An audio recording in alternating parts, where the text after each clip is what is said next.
کس طریقے سے اس کو استعمال کیا ہے وہ ہمارے اور آپ کے سامنے موجود ہے. نظریں ڈالو, حلال اور حرام کی کوئی تمیز آج ہماری سوسائٹی کے اندر نہیں رہی ہے. آج کسی کو بھی دیکھ لو, بینکوں میں کتنا پیسہ اس کا جمع ہے, سود بڑھ رہا ہے, اس سے پوچھو کہ سیونگ اکاؤنٹ ہے اس میں سود بڑھتا ہے, تم اس کا کیا کرتے ہو, یا فکس ڈپوزٹ تمہاری چل رہی ہے اس کا کیا کرتے ہو. یہ بتاؤ کہ کس کس کے پاس کریڈٹ کارڈ ہے, اور کریڈٹ کارڈ جب تم بنواتے ہو تو بتاؤ کبھی اگر اس میں وقت پر پیسہ بینک کو نہیں دیا تو سود دیتے ہو یا نہیں دیتے ہو. تو میرے بھائیوں آپ غور کریں کہ اسی نبی نے ہمیں رب کی معرفت دیتے ہوئے اس کمائی کو حرام قرار دیتے ہوئے فرمایا کہ درہم ربا یاکلہ الرجل وہو یعلم.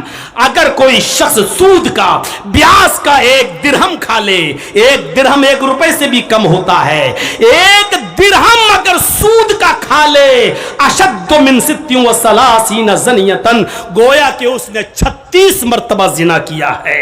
اللہ کے نبی فرماتے ہیں 1 روپیہ سود کا, اور جانتا ہے کہ یہ سود کا ہے اور کھاتا ہے, تو گویا کہ وہ 36 مرتبہ زنا کرتا ہے. یعنی 36 مرتبہ زنا کار کو زنا کرنے کے بعد جہنم میں جو سزا ملے گی وہ سود کا 1 روپیہ کھانے والے کو ملے گی. میرے پیارے ساتھیوں ذرا تصور کرو کہ جن کا کاروبار ہی سود کا ہو, جو کاروبار ہی لین دین ہی جن کا پورا سود پہ چل رہا ہو, وہ اندازہ لگائیں. ایک حدیث کے اندر اللہ کے نبی نے فرمایا سود کھانے والا ایسا ہے جیسا کہ وہ اپنی ماں سے نکاح کر رہا ہے. یعنی جس طرح قرآن کی آیتیں 3 نہیں 3 لاکھ مرتبہ بھی پڑھ کر اگر ماں کے ساتھ نکاح کرو گے تو ماں حلال نہیں ہو سکتی ہے, اسی طریقے سے سود پر کتنی بار قرآن اور قرآن کی آیتیں پڑھ کر بھی اگر کھانا چاہو تو سود بھی حلال نہیں ہو سکتا.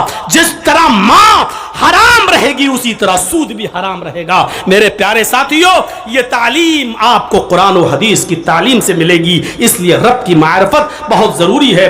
پھر سنو, یعقوب علیہ السلام نے سب سے پہلے جو سوال کیا وہ یہی کہ کیف ترکتہ, تم نے یوسف کو کس حال میں چھوڑا.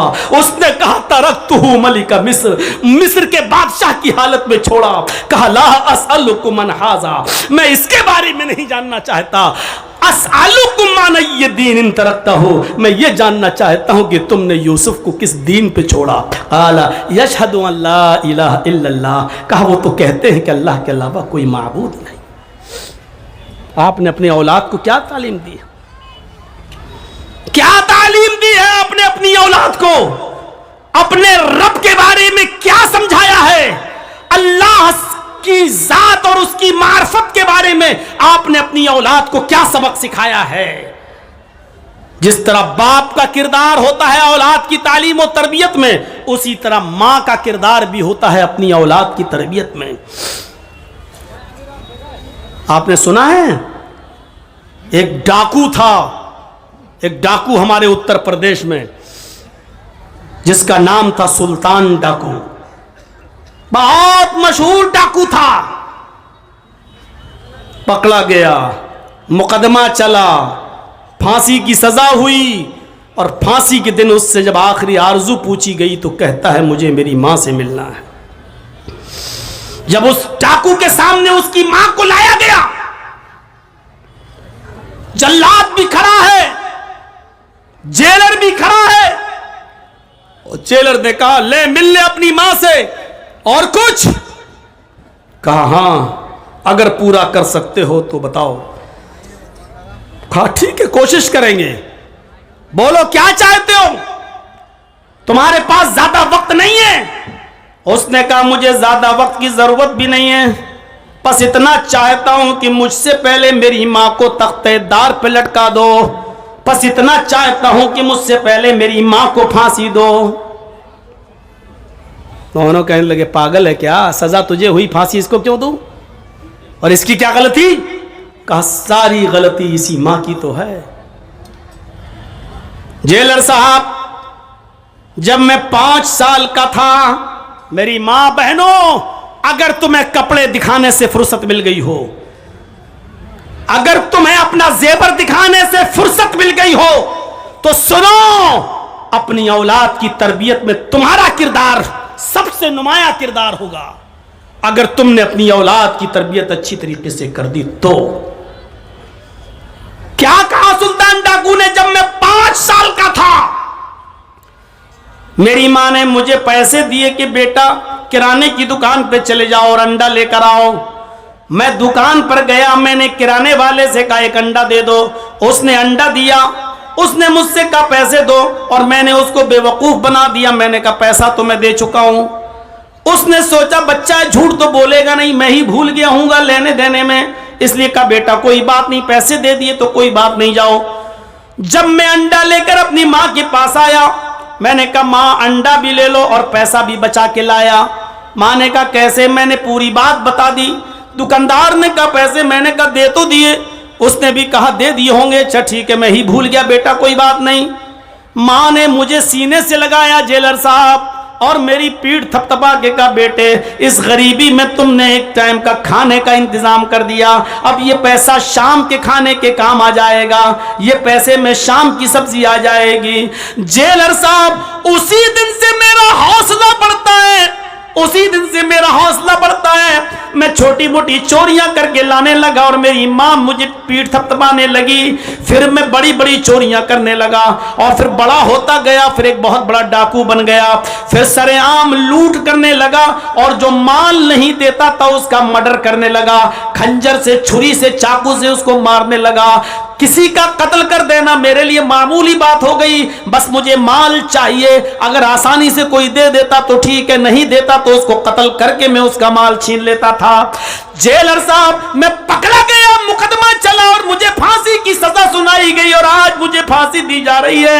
اگر میری ماں نے اسی وقت جس وقت میں انڈا لے کر آیا تھا اور پیسہ میں نے اپنی ماں کے ہاتھ میں دیا تھا، اسی وقت اگر میری ماں نے میرے گال پر ایک تھپڑ مارا ہوتا اور مجھے پکڑ کر دکاندار کے پاس لے گئی ہوتی اور پیسہ میرے سامنے دکاندار کو واپس کر کے کہا ہوتا بھائی میرے بیٹے سے غلطی ہو گئی ہے، میں نے اس کو سزا دی، پیسہ تمہیں دے کر نہیں آیا تھا، یہ لو پیسہ، اگر اسی وقت اس نے مجھے تھپڑ مار کر پیسہ واپس کر دیا ہوتا تو اس تھپڑ کے اثر سے میں اتنا بڑا چور اور ڈاکو نہیں بنتا۔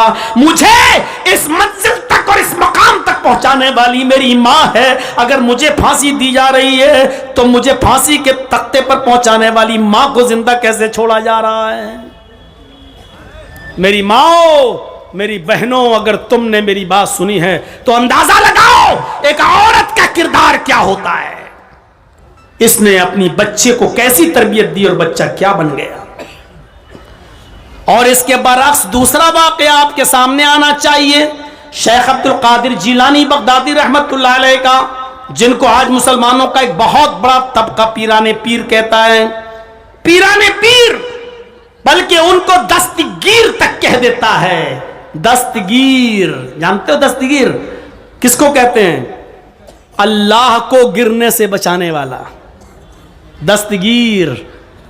اللہ تعالیٰ کے بارے میں یہ عقیدہ ہے ان کا کہ وہ آ رہا تھا، مجھے دکھا رہا تھا چھٹا آسمان، ساتواں آسمان، چوتھا آسمان، اچانک اللہ کا پیر پھسلا، قریب تھا کہ اللہ گر جائے، قریب تھا کہ اللہ گر جائے، میں نے ہاتھ پکڑ کر ان کو کھینچ لیا، اس دن سے نام پڑ گیا عبد القادر دستگیر۔ اللہ پھسل گیا، اللہ گر گیا، اور اللہ کو گرنے سے بچانے والے کون تھے؟